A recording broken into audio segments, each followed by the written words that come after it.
बिस्मिल्लाहिर्रहमानिर्रहीम। अस्सलामुअलैकुम dear 9th class के स्टूडेंट आज के लेक्चर में हम एक्सरसाइज 3.1 करेंगे मैथमेटिक्स की। एक्सरसाइज 3.1 में हमारे पास जो मेन टॉपिक है जिसके बारे में आज हमने यहाँ पर अपने कंसेप्ट क्लियर करने हैं वो है वेन डायग्राम का। स्टूडेंट जो बुक में यहाँ पर फॉलो कर रहा हूँ वो है model text book of math for grade 9 और ये नेशनल बुक फाउंडेशंस की है जो कि करिकुलम 2022 टू 2023 के अकॉर्डिंगली तरतीब दी गई है। स्टूडेंट हम अपने मेन टॉपिक की तरफ आने से पहले हम कुछ जो हमने 8th क्लास में या 8th क्लास तक जितने टॉपिक्स क्लियर किए थे उनको रिवाइज करेंगे और इसके बाद हम समझेंगे कि वेन डायग्राम क्या होगी और इसको कैसे ड्रॉ करेंगे। तो सबसे पहले हम यहाँ पर ये कंसेप्ट क्लियर करेंगे कि सेट्स किससे कहते हैं और सेकंड हमारे पास जो टॉपिक है वो ये होगा कि methods to write a set, यानी एक सेट को लिखने के कितने डिफरेंट मेथड्स हैं। और थर्ड टॉपिक हमारे पास ये है कि सेट्स के ऊपर ऑपरेशंस कौन कौन से किए जा सकते हैं। और फोर्थ टॉपिक हमारे पास रहेगा कि दो सेट्स कब डिसजॉइंट सेट कहलाते हैं। और फिफ्थ टॉपिक हमारे पास होगा कि ओवरलैपिंग सेट्स क्या होते हैं। और सिक्स्थ टॉपिक हमारे पास होगा कि सबसेट्स क्या होते हैं। और सेवंथ टॉपिक जो कि एक्सरसाइज से रिलेटेड है that is called Venn diagram. तो आइए देखते हैं कि सबसे पहले सेट्स की डेफिनेशन क्या होती है। तो मैंने आपके सामने यहाँ पे सेट्स की डेफिनेशन लिखी है। तो सेट की डेफिनेशन होती है a collection of well defined and distinct object is called set, यानी एक ऐसी कलेक्शन जो वेल डिफाइंड भी हो। वेल डिफाइंड मींस के वाज़ेह तौर पे बयान की गई हो, एंड डिस्टिंक्ट और उसमें जो ऑब्जेक्ट्स हैं वो डिस्टिंक्ट भी हों, तो फिर ऐसी कलेक्शंस को हम क्या कहते हैं, सेट्स कहते हैं। यानी एक ऐसी कलेक्शन जो वाज़ेह तौर पे बयान की गई हो और उसमें जो ऑब्जेक्ट्स हैं वो एक दूसरे से मुख्तलिफ भी हों यानी डिस्टिंक्ट भी हों, तो हम फिर ऐसी कलेक्शन को क्या कहते हैं, सेट्स कहते हैं। जैसे फॉर एग्जांपल मैंने आपके सामने यहाँ पर फर्स्ट एग्जांपल में एक सेट लिया है, सेट ऑफ क्रिकेट टीम। अब इसको हम सेट नहीं कहेंगे। इसको सेट क्यों नहीं कहेंगे? क्योंकि इसमें ये जो आपके पास सेट्स बयान किया गया है that is not well defined, यानी ये वेल डिफाइंड नहीं है, ये वाज़ेह तौर पे बयान नहीं किया गया है कि किस क्रिकेट टीम के बारे में बात हो रही है। आया वो पाकिस्तानी क्रिकेट टीम है, इंडियन क्रिकेट टीम है या श्रीलंका क्रिकेट टीम है, तो इसलिए हम इसको सेट नहीं मानेंगे। लेकिन जैसे मैं कह देता हूं एग्जांपल 2 में देखें, set of Pakistani cricket team कहूं तो इट मींस कि अब हम इसको क्या कहेंगे, yes it is a set because it is well defined, यानी क्योंकि ये वेल डिफाइंड है, वाज़ेह तौर पे बयान किया गया है। हमें सेट्स को पढ़कर ये पता चल रहा है कि किस क्रिकेट टीम के बारे में बात हो रही है, तो इसलिए हम इसको सेट कहेंगे। इसके बाद सेकंड डेफिनेशन में ये है कि सेट्स की जो ऑब्जेक्ट्स है वो एक दूसरे से डिफरेंट होने चाहिए। लेट्स सपोज मैं अगर आपके सामने एक सेट लिख लूं, ये से 1 2 3 3 लिख दूं, तो अब ये जो आपके पास 1 2 3 3 है दिस इज नॉट सेट, क्योंकि इसमें जो लास्ट 2 ऑब्जेक्ट्स हैं 3 और 3 ये दोनों सेम है। जबकि सेट्स की डेफिनेशन में हमने लिखा हुआ है कि जो ऑब्जेक्ट्स हैं सेट्स के that should be different from each other, so it is not a set, ये एक सेट नहीं होगा। अब स्टूडेंट जो सेकंड हमारे पास टॉपिक है वो है method to write a set, यानी एक सेट को लिखने के कितने डिफरेंट मेथड है। तो याद रखें there are 3 different methods to write a set, यानी किसी भी सेट को लिखने के 3 डिफरेंट मेथड है। सबसे पहला जो मेथड है that is called descriptive method, second method is called tabular method या टेबुलर फॉर्म कहते हैं इसको, या रूस्टर फॉर्म भी कहते हैं, और जो थर्ड मेथड है that is called set builder notation है। डिस्क्रिप्टिव फॉर्म क्या होती है किसी सेट की? डिस्क्रिप्टिव फॉर्म ये होती है कि अगर हम किसी सेट्स को सेंटेंस की फॉर्म में लिखें यानी वर्डिंग में लिखें तो that is called descriptive form of a set. जैसे सेट मैंने एग्जांपल के तौर पे आपके सामने लिखा हुआ है set of first 5 natural numbers, यानी पहले 5 नेचुरल नंबर्स का सेट। अब ये जो सेट्स है मैंने किस वे में लिखा है, इसको एक सेंटेंस की फॉर्म में लिखा हुआ है, यानी वर्डिंग में लिखा हुआ है, that why it is called descriptive form of a set. और जो टेबुलर फॉर्म होती है वो क्या होती है, वो होती है कि when the elements of the set are enclosed within curly brackets and the elements are separated by using commas. यानी जब हम किसी सेट्स के एलिमेंट्स को इंक्लोज करें यानी बंद कर लें कर्ली ब्रैकेट्स के इनसाइड, और फिर उन एलिमेंट्स को सेपरेट करने के लिए कॉमास का यूज करें, तो that is called tabular form. जैसे मेरे पास set of first 5 natural numbers कौन कौन से हैं, यानी पहले 5 नेचुरल नंबर है 1 2 3 4 5 है। इसका मतलब है कि अगर मैं इस सेट्स के जो ऑब्जेक्ट्स हैं, अब इस सेट्स के ऑब्जेक्ट्स होंगे फर्स्ट 5 नेचुरल नंबर होंगे, इनको मैं अगर इंक्लोज करूं कर्ली ब्रैकेट्स के इनसाइड और फिर इनको सेपरेट करने के लिए किन चीज का यूज करूं, कॉमास का यूज करूं, तो that is called descriptive form of a set. यानी ये किसी सेट्स की क्या कहलाएगी, डिस्क्रिप्टिव फॉर्म कहलाएगी। और जो थर्ड आपके पास मेथड है to write a set, that is called set builder notation. तो सेट बिल्डर नोटेशन को कैसे हम लोग डिस्क्राइब करेंगे ये अब हम यहां पर देखेंगे। Your third method है to write a set, that is called set builder notation. Set builder notations को हम क्या कैसे करते हैं कि किसी given set को अगर set builder notation में लिखना हो तो हम लोग notations का यूज करते हैं। तो इससे पहले आपने छोटी क्लासों में notations पढ़ी हुई हैं। जैसे हम लोग जहाँ पे जो notations का यूज करेंगे वो सबसे पहली notation ये वाली होगी, या इसको एक वर्टिकल लाइन से रिप्रेजेंट करेंगे और इसका मतलब होगा कि सच दैट, इसको पढ़ेंगे क्या, सच दैट पढ़ेंगे। सेकंड नोटेशन हम यूज करेंगे ये वाली, और इसको हम लोग पढ़ते हैं ORR या, और फिर थर्ड नोटेशन होती है ये वाली और इसको हम पढ़ते हैं एंड, और इसके अलावा ये लेस देन का सिंबल है, और अगर मैं नीचे एक लाइन भी लगा लूं तो less than or equal to का सिंबल है, और इसके अलावा ये वाला symbol greater than or equal to का सिंबल है, और अगर लाइन के बगैर करें तो that will be just greater than होगा। इसी तरीके से ये वाला जो सिंबल है ये किसका सिंबल है, बिलोंग्स टू का सिंबल है। तो इन नोटेशंस को, इन सिंबल को यूज करते हुए अगर मैं इस सेट्स को डिस्क्राइब करूं तो that is called set builder notation.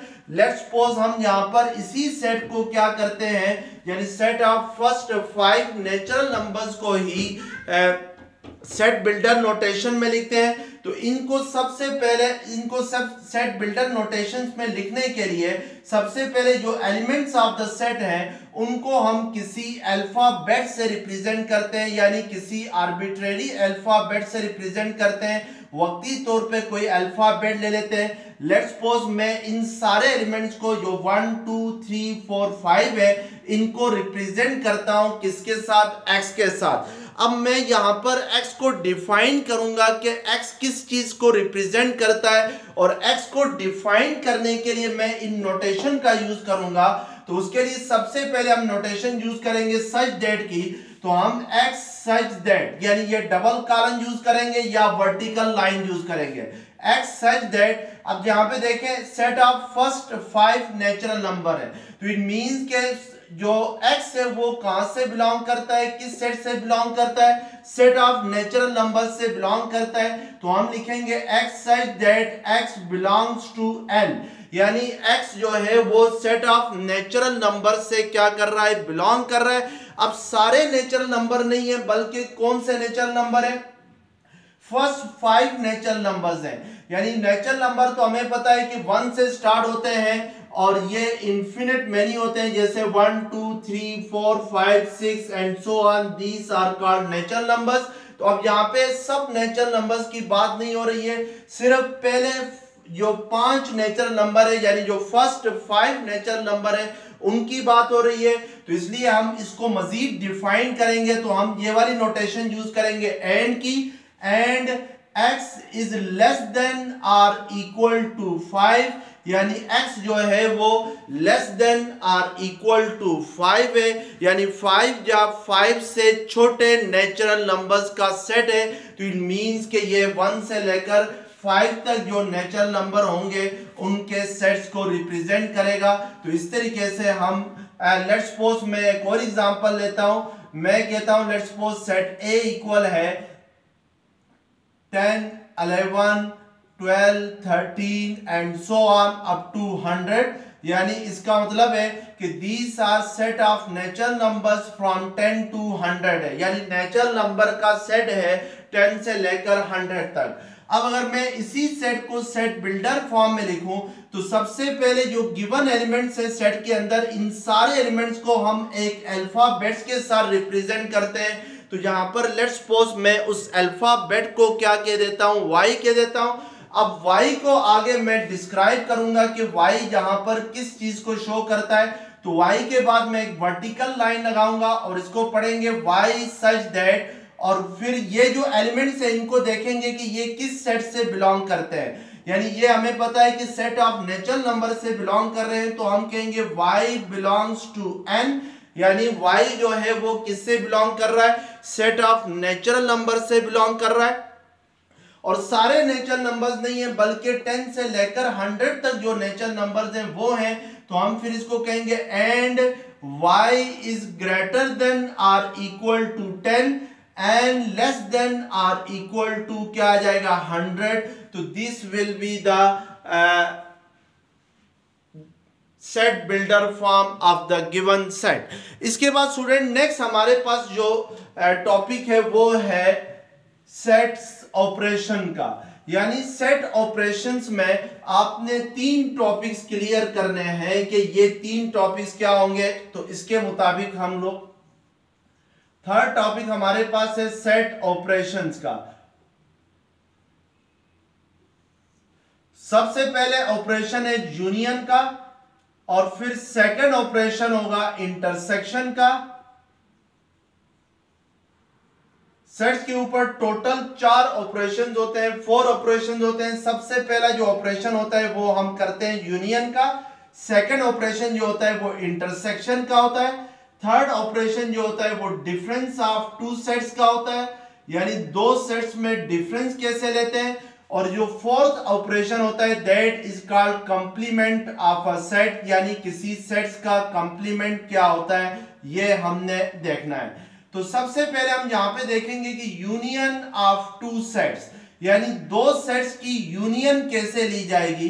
तो यूनियन ऑफ 2 सेट्स की डेफिनेशन क्या होगी कि यूनियन ऑफ 2 सेट्स, फर्ज करें एक सेट A है और मैं सेट A को लेट्स सपोज कर लेता हूं 1 2 3 4, और मैं सेकंड सेट लेता हूं let's suppose set B, that will B 3 4 5 and 6। अब अगर हम सेट A और सेट B में यूनियन लेंगे तो इसको कैसे रिप्रेजेंट करेंगे, सेट A लिखेंगे, सेट B लिखेंगे और इनके दरमियान ये U का सिंबल लगाएंगे और ये शो करेगा यूनियन को, और इसको हम पढ़ेंगे A यूनियन B पढ़ेंगे।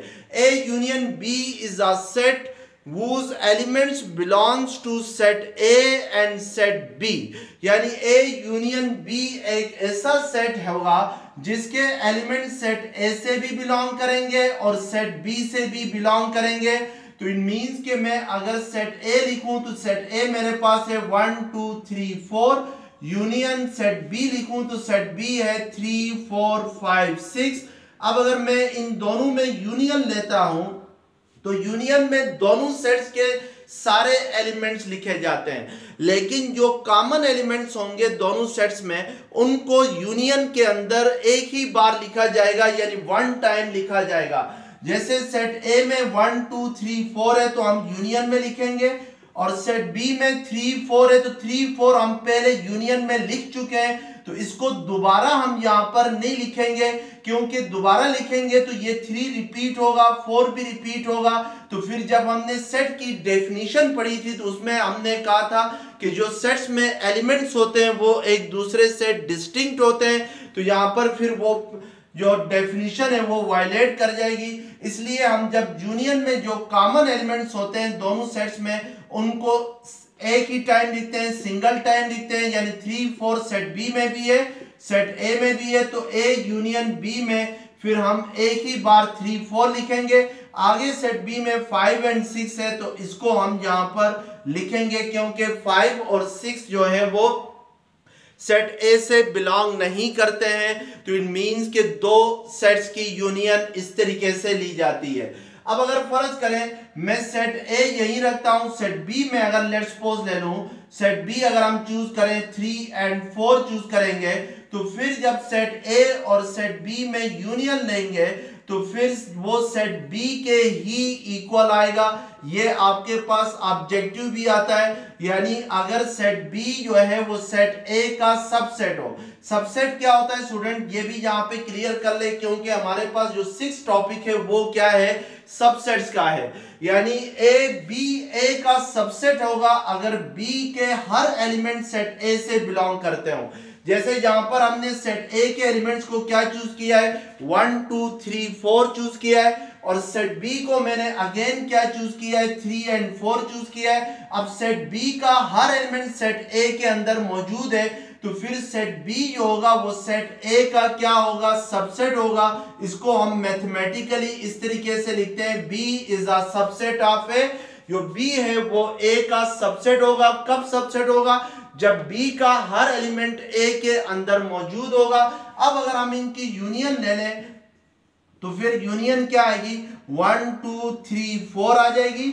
और सेट बी के एलिमेंट्स क्योंकि सेट ए के अंदर ऑलरेडी मौजूद है, तो फिर सेट बी के एलिमेंट्स को हमें यूनियन में लिखने की जरूरत नहीं है, क्योंकि 3 और 4 को ऑलरेडी लिख चुके हैं। तो ये ए यूनियन बी फिर किसके इक्वल आएगा, ए के ही इक्वल आएगा। तो आपके पास ये एक ऑब्जेक्टिव भी आता है, और वो किस तरीके से आता है कि if A is a subset of B, if A is a subset of set B, then A union B is equal to dash। यानी अगर A B का सबसेट हो तो फिर A यूनियन B किसके इक्वल आएगा, B के equal आएगा।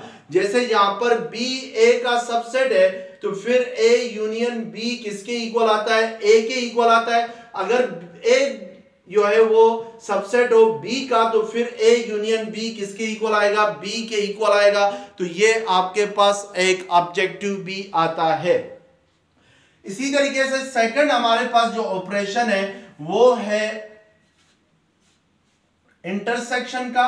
तो इंटरसेक्शन को हम कैसे रिप्रेजेंट करते हैं, दो सेट्स की इंटरसेक्शन लेते कैसे हैं, इनको डिनोट कैसे करते हैं। लेट्स सपोज सेट ए और सेट बी की इंटरसेक्शन लेनी हो तो इसको मैथमेटिकली हम लोग इस उल्टे यूज से रिप्रेजेंट करेंगे, और इसको पढ़ेंगे क्या, ए इंटरसेक्शन बी पढ़ेंगे।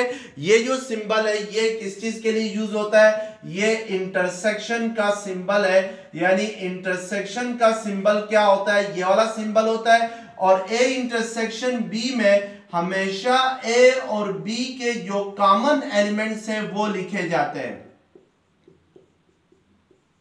जैसे मैं A इंटरसेक्शन B करता हूं तो A intersection B contain only common elements of set A and set B।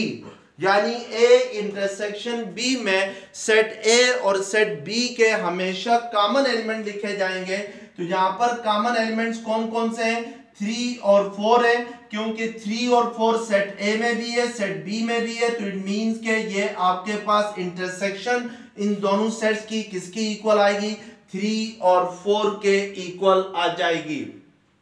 अब अगर फर्ज करें ये आपके पास ऑब्जेक्टिव भी बनता है, अगर मैं लेट्स सपोज सेट B को लिखता हूं 3 और 4। अब आपको यहाँ पे नजर आ रहा है कि सेट B जो है वो सबसेट है किसका, सेट A का। तो फिर इंटरसेक्शन किसके इक्वल होगी ये हम चेक करेंगे। तो ये 1 2 3 4 है set A, intersection set B किसके इक्वल है, 3 और 4 के इक्वल है।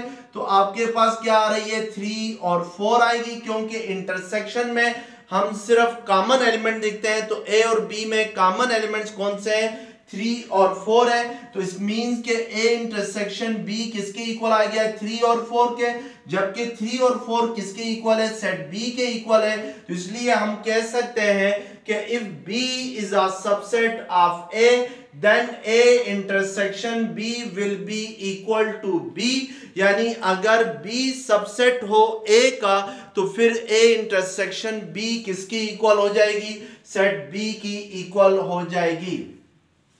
अब नेक्स्ट टॉपिक हमारे पास जो है वो है डिसजॉइंट सेट, यानी sorry difference of two sets. Operation में जो थर्ड है वो है डिफरेंस ऑफ टू सेट्स है।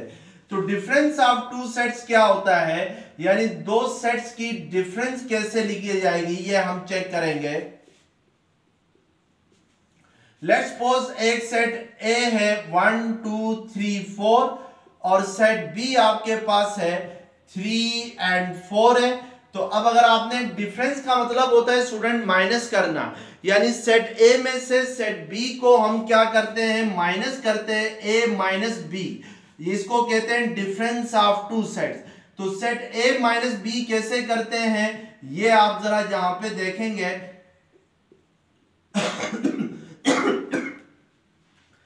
A माइनस B करेंगे तो A minus B contain only those element of A which does not belongs to B, यानी सेट A माइनस B में सिर्फ A के एलिमेंट्स आएंगे और A के भी वो एलिमेंट्स आएंगे जो B से बिलोंग ना करते हों। यानी सेट A माइनस B में सिर्फ A के एलिमेंट्स आएंगे और A के भी वो एलिमेंट्स आएंगे जो B से बिलोंग ना करते हों। जैसे मेरे पास A का एलिमेंट 1 है तो 1 B से बिलोंग नहीं करता है तो हम यहाँ पे लिखेंगे, 2 है तो 2 B से बिलोंग नहीं करता है तो हम यहाँ पे लिखेंगे। अब 3 है तो 3 B से बिलोंग कर रहा है तो इसका मतलब है 3 हम नहीं लिखेंगे। 4 है तो 4 B से बिलोंग कर रहा है तो इसका मतलब है हम नहीं लिखेंगे।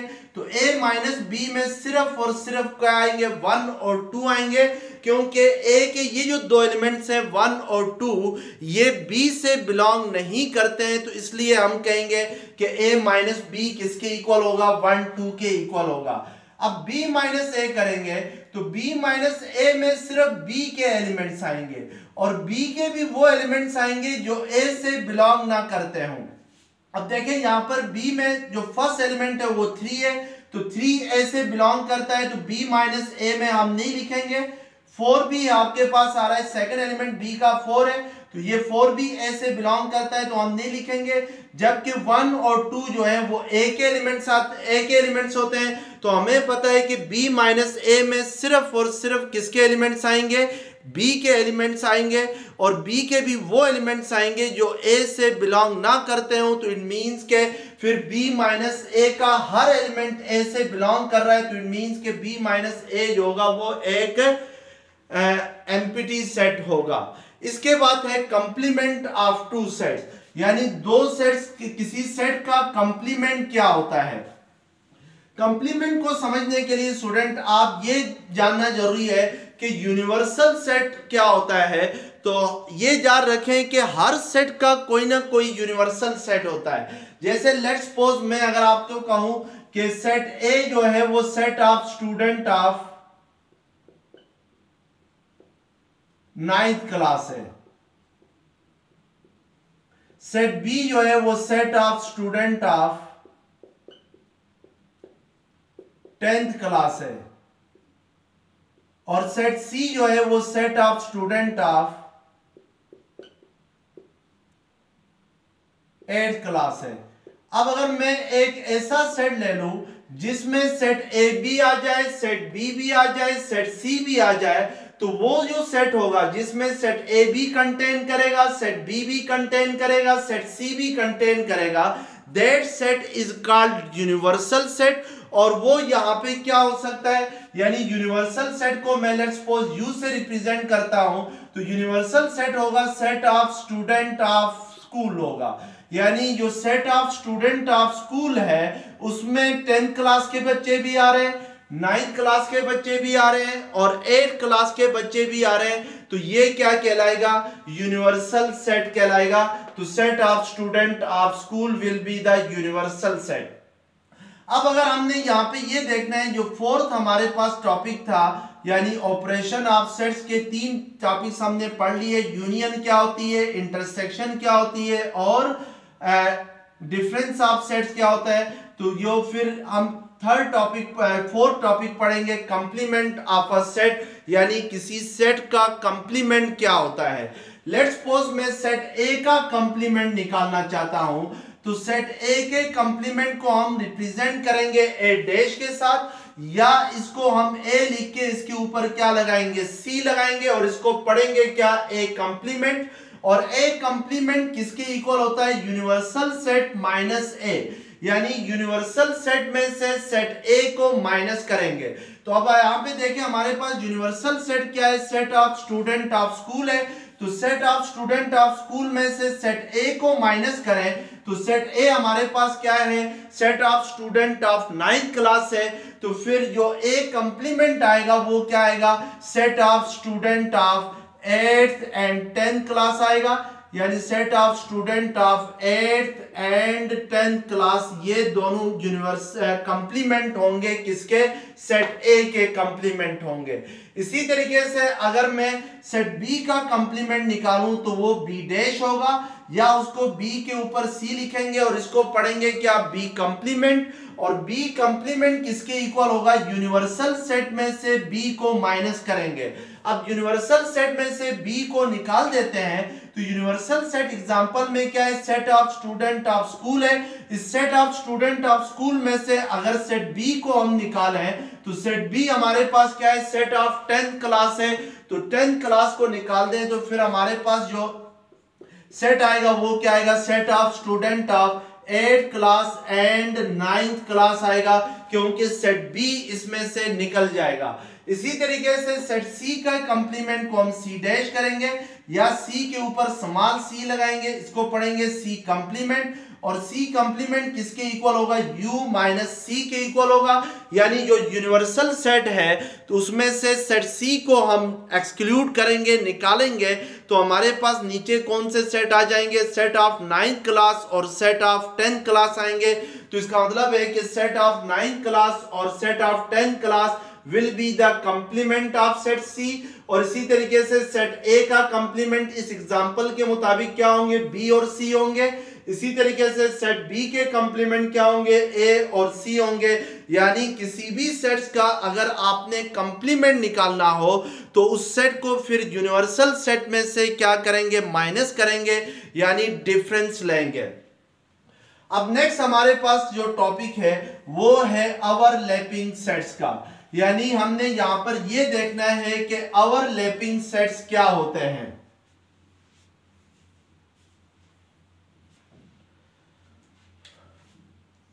सॉरी, डिसजॉइंट सेट है, चौथा टॉपिक है हमारे पास disjoint set.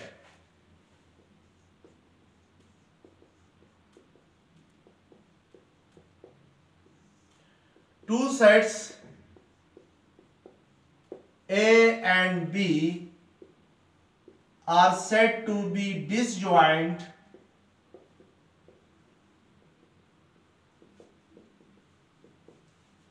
if they have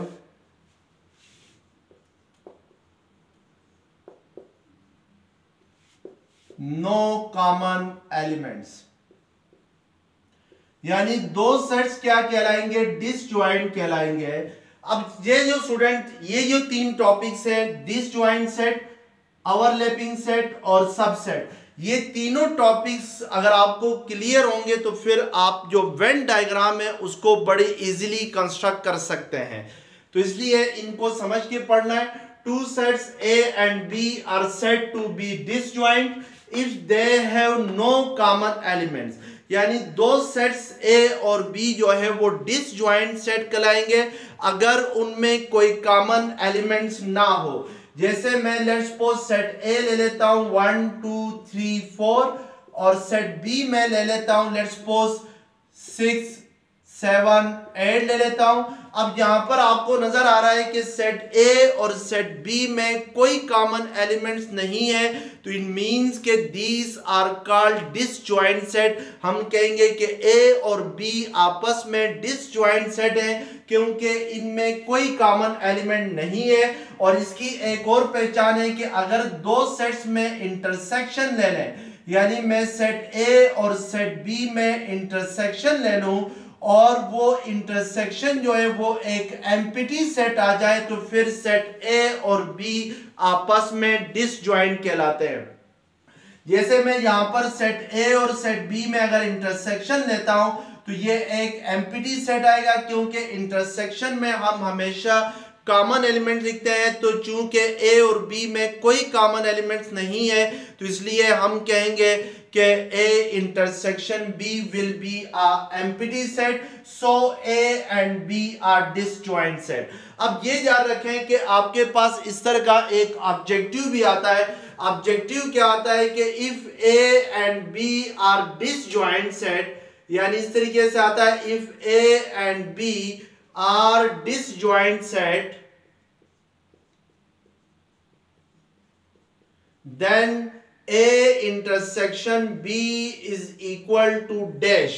तो आपने यहां पे कौन सा चूज करना है? एम्प्टी सेट चूज करना है। यानी अगर A और B डिसजॉइंट सेट होंगे तो फिर उनकी इंटरसेक्शन एम्प्टी होगी।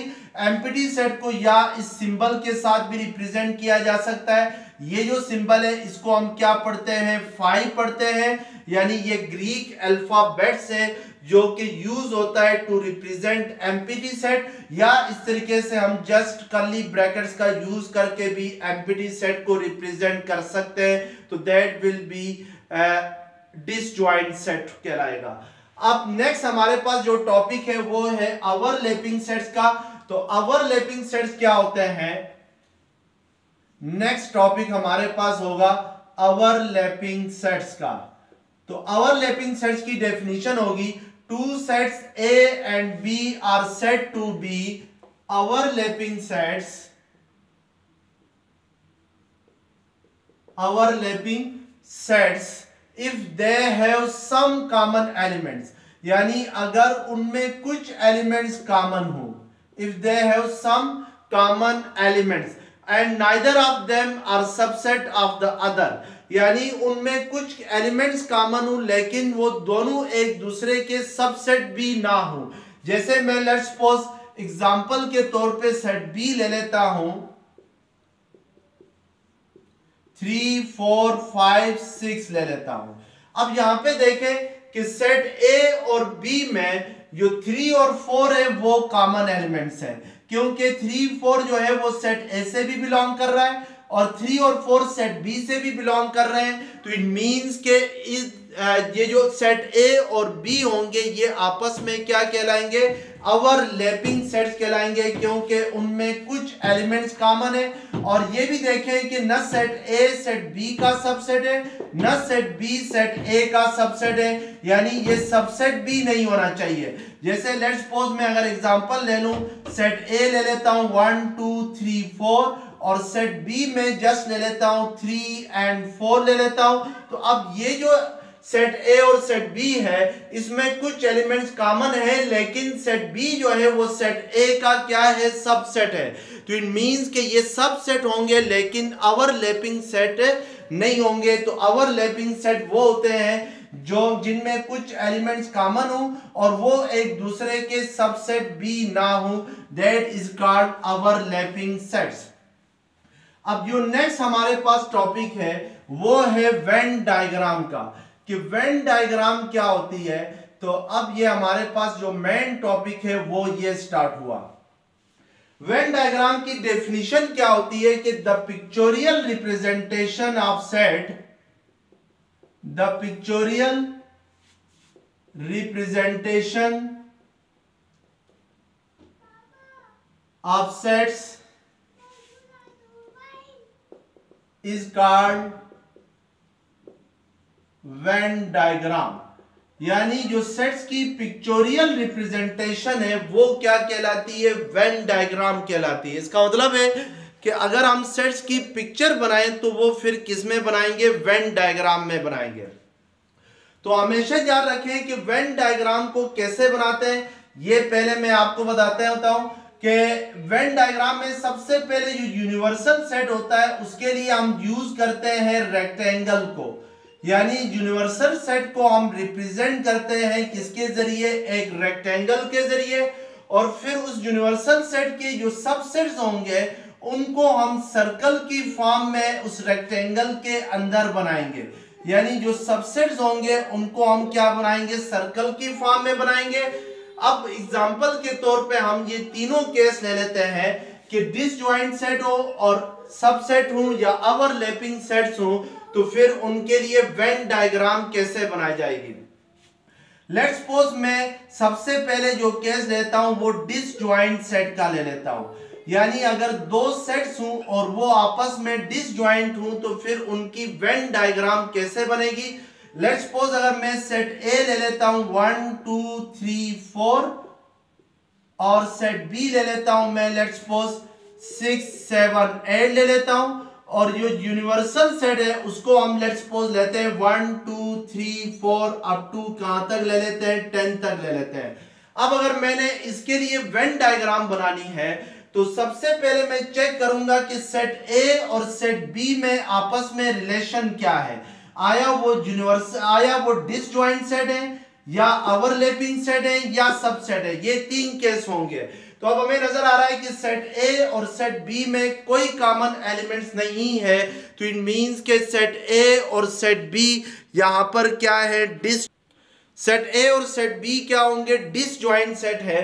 तो अब हम वेन डायग्राम कैसे बनाएंगे, सबसे पहले जो यूनिवर्सल सेट है उसके लिए एक रेक्टेंगल बनाएंगे।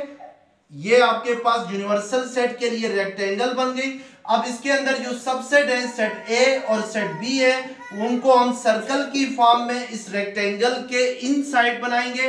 अब सेट ए और सेट बी में कोई एलिमेंट्स कॉमन नहीं है, यानी एक दोनों डिसजॉइंट सेट है, तो हम इन दोनों सर्कल्स को, सेट ए का जो सर्कल होगा सेट बी का जो सर्कल होगा, इनको हम बिल्कुल सेपरेट बनाएंगे, इनमें कोई रीजन कॉमन नहीं रखेंगे। सेट ए में जो एलिमेंट्स आएंगे वो 1 2 3 4 आएंगे, सेट बी में 6 7 8 आएंगे। तो इसके अलावा जो एलिमेंट्स हैं जैसे 5 है 9 है 10 है, ये इन दोनों सर्कल से बाहर लेकिन इस रेक्टेंगल के इनसाइड आएंगे।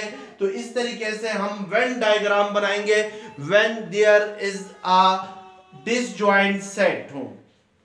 अब सेकंड हमारे पास जो टाइप है वो है ओवरलैपिंग सेट्स के लिए।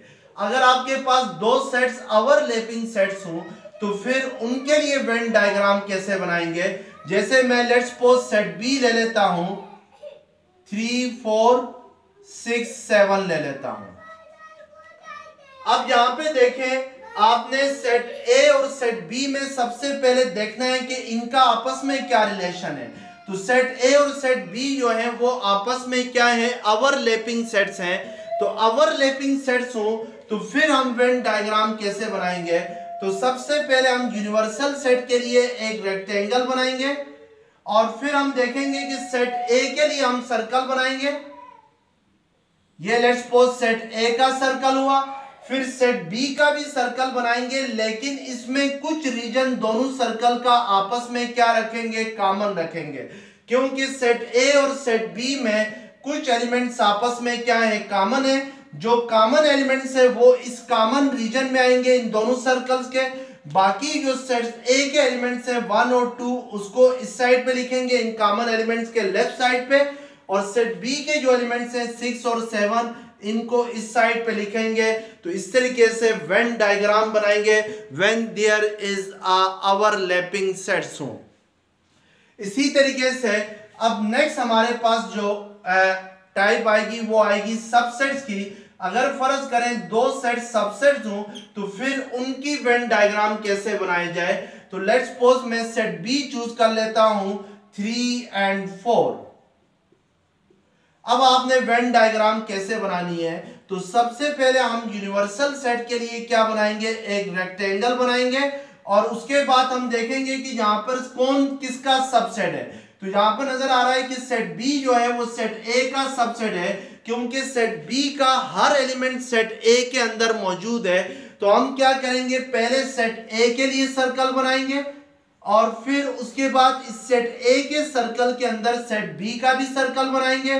तो सेट बी में जो एलिमेंट्स हैं वो 3 और 4 हैं, और इसके अलावा जो सेट ए के एलिमेंट्स हैं 1 और 2 वो इस सेट बी के सर्कल से बाहर आएंगे, 1 और 2। और इसके अलावा जितने एलिमेंट्स हैं 5, 6, 7, 8, 9, 10 जो है वो यूनिवर्सल सेट के एलिमेंट्स हैं, वो इस रेक्टेंगल के इनसाइड और सेट ए के सर्कल से बाहर लिखे जाएंगे। तो इस तरीके से हम क्या करेंगे कि यूनिवर्सल सेट के लिए सबसेट्स के लिए क्या बनाएंगे, वेन डायग्राम बनाएंगे। तो नेक्स्ट लेक्चर्स में हम इंशाल्लाह इसकी जो एक्सरसाइज है वो स्टार्ट करेंगे। तब तक के लिए अल्लाह हाफिज।